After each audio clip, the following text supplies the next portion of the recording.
Good morning all, आप सब लोगों का स्वागत है सिविल स्टैप हिमाचल पे। तो आज का जो हमारा वीडियो है उसमें हम लोग आज के दिन यानी कि 10 फरवरी को जो अलग अलग न्यूज़पेपर्स के अंदर इंपॉर्टेंट हाइलाइट्स देखने को मिली उनके बारे में डिस्कस करेंगे।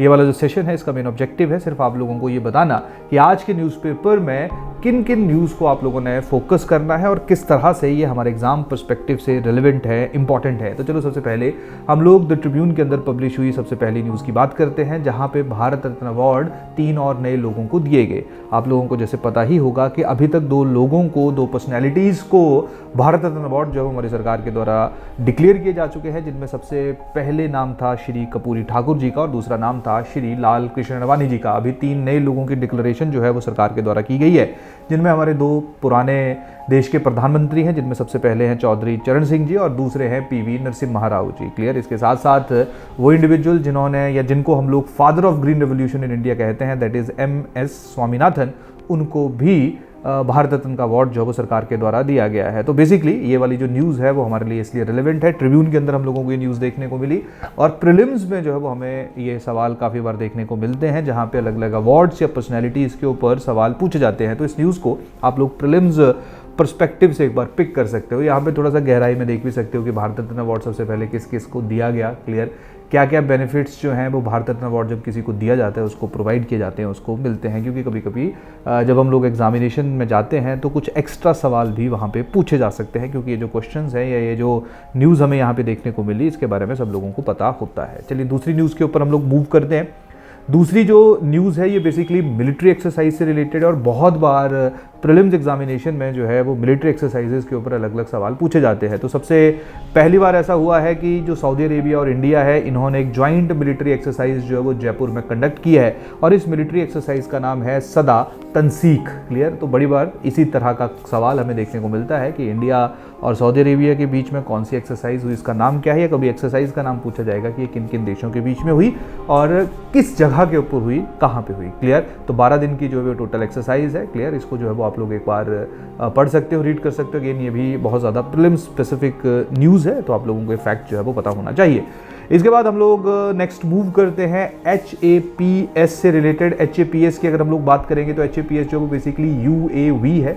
UAV जो है वो एक सर्टेन हाइट के ऊपर सर्विलेंस का जो है वो काम करेगा। 18 से 20 किलोमीटर की हाइट तक जो है वो ये जा पाएगा। क्लियर। और कहीं ना कहीं जो हमारे देश की सर्विलेंस मैकेनिज्म है उसको और ज़्यादा स्ट्रॉन्ग करेगा। UAV या जब हम लोग HAPS की बात करेंगे तो इसको basically national aerospace laboratory NAL जो कि बेंगलुरु के अंदर है उसके द्वारा जो इसको डेवलप किया गया है। क्लियर। और जब हम लोग सैटेलाइट्स की बात करते हैं जिनको हमें जोड़ना पड़ता है, तो सैटेलाइट जो वो काफ़ी कॉस्टली पड़ती है, उसके मुकाबले इसकी जो कॉस्ट है वो काफ़ी कम है। क्लियर। तो इसके बारे में थोड़ा सा आप लोगों को आइडिया होना चाहिए। प्रीलिम स्पेसिफिक न्यूज़ जो है वो ज़्यादा रेलेवेंट है, लेकिन उसके साथ साथ शायद आपको पता भी होगा कि जब हम लोग HPAS जनरल स्टडीज़ पेपर 3 की बात करते हैं तो वहाँ पे स्पेस नाम का टॉपिक एग्जिस्ट करता है, तो वहाँ पे भी इसके ऊपर सवाल जो है वो बन सकता है। क्लियर। तो साइंस एंड टेक्नोलॉजी में स्पेस पर्सपेक्टिव से और उसके साथ साथ प्रीलिम्स में भी ये वाली न्यूज़ जो है वो आप लोगों के लिए रेलेवेंट है।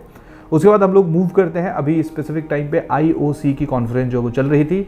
IOC की कॉन्फ्रेंस की अगर हम लोग बात करेंगे तो यहाँ पे जो पूरा चाइना का मैकेनिज्म है, क्लियर, और चाइना की इन्वॉल्वमेंट हम लोगों को इंडियन ओशन के अंदर देखने को मिल रही है, उसके ऊपर जो है वो स्पेसिफिकली जैसे सिंगापुर की हम बात करें, USA की बात करें, श्रीलंका की बात करें, इंडिया की बात करें, क्लियर, इनके द्वारा जो वो एप्रीहेंशन रेंज जो है वो रेज की गई हैं। क्लियर। तो इंडियन ओशन वैसे भी हमारे लिए बहुत ज़्यादा इंपॉर्टेंट है इंडिया के परस्पेक्टिव से अगर अब देखा जाए, तो ये स्पेसिफिक आर्टिकल से जो है वो आप लोगों को जो चैलेंजेस, जो प्रॉब्लम इस स्पेसिफिक टाइम पे चाइना की तरफ से देखने को मिल रही है उसका एक पर्सपेक्टिव जो यहाँ पे देखने को मिलेगा। और उसके साथ साथ जो है वो कुछ यहाँ पे डिटेल भी है कि कितना ट्रेड यहाँ से जा रहा है, कितना % ट्रेड है, क्लियर, कितना वॉल्यूम कैरी कर रहा है।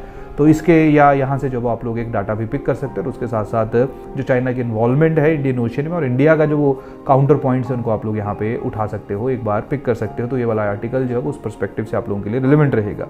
इसके बाद जो नेक्स्ट न्यूज़ हमारी है वो बेसिकली हिमाचल प्रदेश से संबंधित है, हिमाचल प्रदेश से रिलेटेड है। तो ये बेसिकली वाइल्ड फ्लावर हॉल के ऊपर जो है वो ये न्यूज़ है। तो वाइल्ड फ्लावर हॉल की अगर हम लोग बात करेंगे तो ये बेसिकली होटल हुआ करता था जो अंग्रेज़ों के द्वारा बनाया गया था। जैसे ही हम लोग आज़ाद हुए उसके बाद ये वाला होटल जो है वो सरकार के पास गया।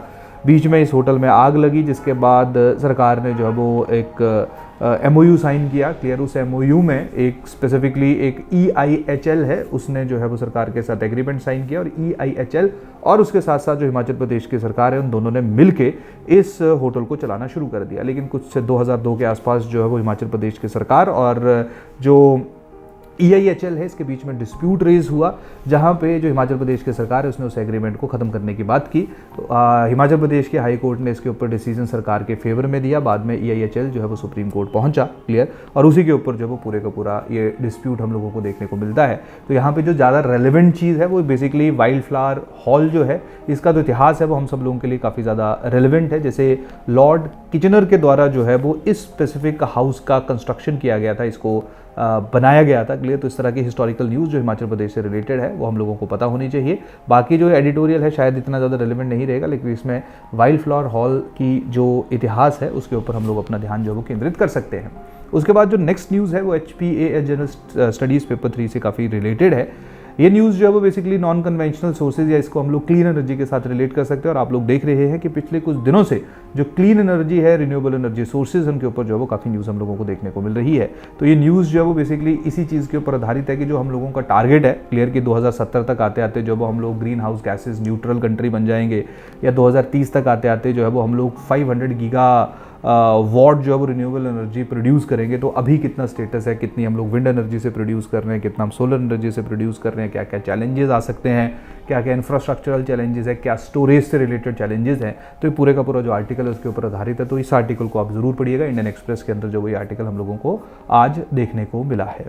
इसके साथ जो है वो 2 आर्टिकल्स जो नेक्स्ट हैं, जैसे मैंने आप लोगों को पहले भी बताया था कि जो यूनिफॉर्म सिविल कोड है यानी कि UCC है, वो उत्तराखंड की जो लेजिस्लेटिव असेंबली है उसके द्वारा उसको अप्रूव किया जा चुका है। तो बेसिकली 2 आर्टिकल्स हैं, ये उसी के ऊपर आधारित है। एक तरफ जो है वो हम लोग देख रहे हैं कि द ट्रिब्यून के अंदर ये आर्टिकल पब्लिश हुआ है, जहां पे यूनिफॉर्म सिविल कोड को जो है वो सपोर्ट किया जा रहा है।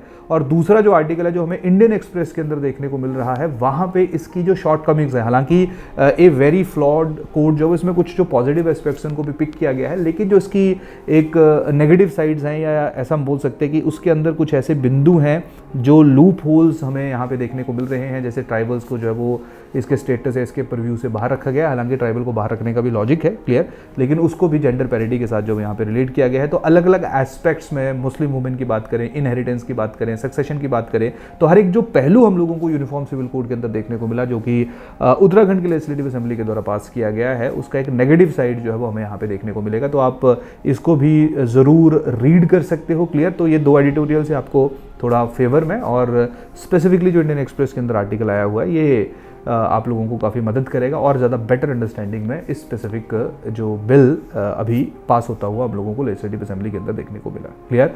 तो ये थी आज की हमारी इंपॉर्टेंट न्यूज़। इसी के साथ आज के सेशन को ख़त्म करते हैं। परसों यानी कि मंडे को हम लोग फिर मिलेंगे। तब तक के लिए बहुत बहुत धन्यवाद। Thank you, take care.